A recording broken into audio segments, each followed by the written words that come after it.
নমস্কার বন্ধুরা, ঋতু হেলদি স্টেশনে আপনাদের সকলকে জানাই অনেক অনেক স্বাগত। আপনারা সবাই কেমন আছেন? আশা করছি সবাই ভালো আছেন এবং সুস্থ আছেন। তো আজকে একটা ইভিনিং স্ন্যাক্স রেসিপি আপনাদের সঙ্গে শেয়ার করব। সেটা হচ্ছে, দেখতে পাচ্ছেন এখানে ব্রেড পকোড়া।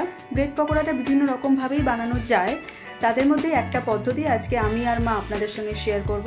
তাহলে চলুন বানানো যাক। এখানে দুটো আলু সেদ্ধ আছে, দেখতে পাচ্ছেন আপনারা ধোয়া বেরোচ্ছে। এটাকে একটু ঠান্ডা করার জন্য মা নর্মাল জলে চুবিয়ে রেখেছেন, এরপরে তো মাখা যাবে না এত গরম আলু। আমি আজকে ব্রাউন ব্রেড ব্যবহার করছি, আপনারা চাইলে হোয়াইট ব্রেড ব্যবহার করতে পারেন। অ্যাকচুয়ালি হোয়াইট ব্রেড ব্যবহার করলেই ভালো হয়। আমার ঘরে ব্রাউন ব্রেড ছিল, তাই ব্রাউন ব্রেডটাই আমি ইউজ করছি আজকে পকোড়াতে। এখানে সিদ্ধ করা আলুগুলো একটু ঠান্ডা হয়ে যাওয়ার পর খোসাটা ছাড়িয়ে নিচ্ছেন। এবার এই উপকরণগুলো দিয়ে আলুটা মাখা হবে। এখানে সেদ্ধ করা আলু খোসা ছাড়ানো, এটা হচ্ছে কাঁচা পেঁয়াজ, আর এখানে হচ্ছে কাঁচা মরিচ। এর সাথে দেব পরিমাণ মতো লবণ,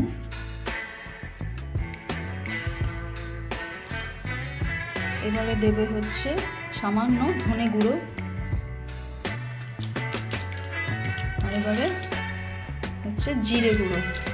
জিরে গুঁড়ো ঢালছে, এবার সামান্য জিরে গুঁড়ো দিয়ে দাও। এবার এই সবকটা উপকরণ একসঙ্গে ভালো করে মেখে নিতে হবে। যেরকমভাবে আলু ভাতে মাখা হয় ঠিক ওরকমভাবেই কিন্তু পুরো বিষয়টাকে মাখতে হবে। আপনারা চাইলে এর মধ্যে একটু লঙ্কা গুঁড়োও অ্যাড করতে পারেন, অতিরিক্ত ঝাল হয়ে যাবে দেখে আর অ্যাড করা হলো না আজকে। এখানে আলু ভাতে মাখা হয়ে গেছে, এবারে পকোড়ার জন্য ব্যাটারটা বানিয়ে নেব। প্রথমে দিচ্ছি হচ্ছে বেসন। ব্যাটারটা একটু থকথকে হবে, মানে খুব টেলটেলে নয়। বেসন,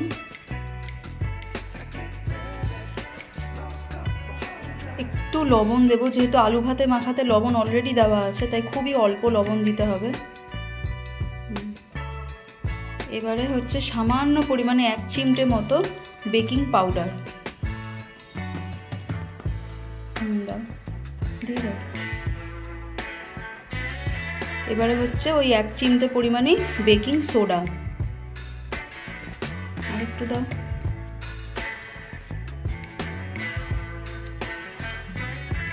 আর হচ্ছে 1 চামচ দিয়ে দিচ্ছি কর্নফ্লাওয়ার, দিয়ে দাও। আর সামান্য লঙ্কার গুঁড়ো, একটা মুরগির ডিম ফাটিয়ে দিয়ে দিচ্ছি। এবারে প্রত্যেকটা উপকরণ ভালো করে মিশিয়ে নেওয়া হবে। জল প্রথমেই দেবেন না, যদি পরে প্রয়োজন পড়ে তাহলে একটু জল দেবেন।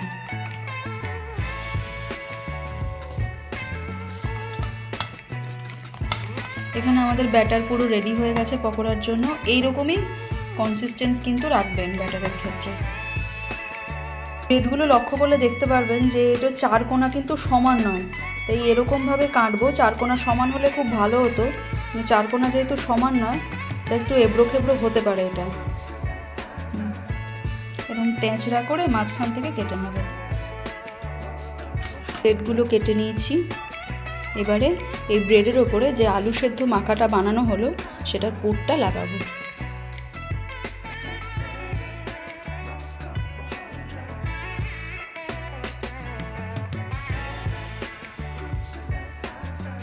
এর ওপরেই আরেকটা ব্রেড চাপা দিয়ে দেব।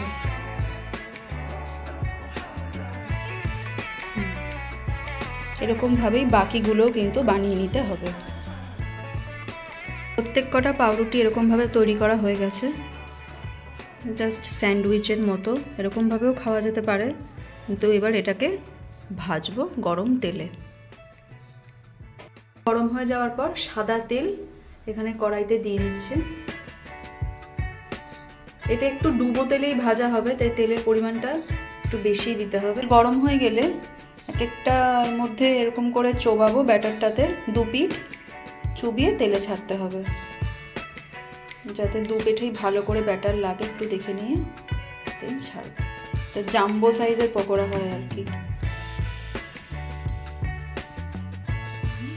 তেলে ছাড়তে হবে। গ্যাসের ফ্লেমটা ভাজার ক্ষেত্রে লো টু মিডিয়ামে রাখবেন, নাহলে বাইরেটা পুরো ভেজে লাল হয়ে যাবে, ভিতরটা কিন্তু সেরকমভাবে রান্না হবে না। এবার উল্টে দিতে হবে, একদম কিন্তু লাল লাল করে ভাজতে হবে একটু সময় নিয়ে। পকোড়া হয়ে গেল, ব্রাউন কালারের হয়ে গেছে। তো এইবার তুলে নেব।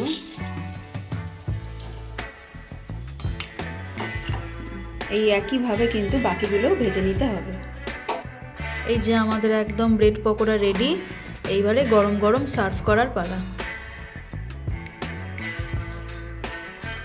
শীতকাল বা বর্ষাকালের সন্ধ্যা এরকম স্ন্যাক্স হলে কিন্তু বেশ জমে যায়, আর সাথে যদি গরম চা বা কফি থাকে তাহলে তার কোনো কথাই নেই।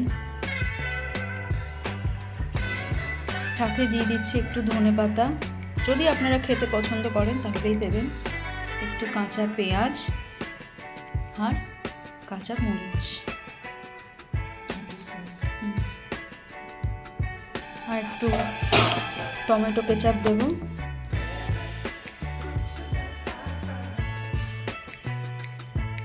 আমাদের সন্ধ্যাবেলার জলখাবার একদম রেডি। প্রত্যেক কটা পকোড়া কিন্তু বেশ থিক টাইপের হয়, মানে এক একটাই পুরো জাম্বো সাইজের।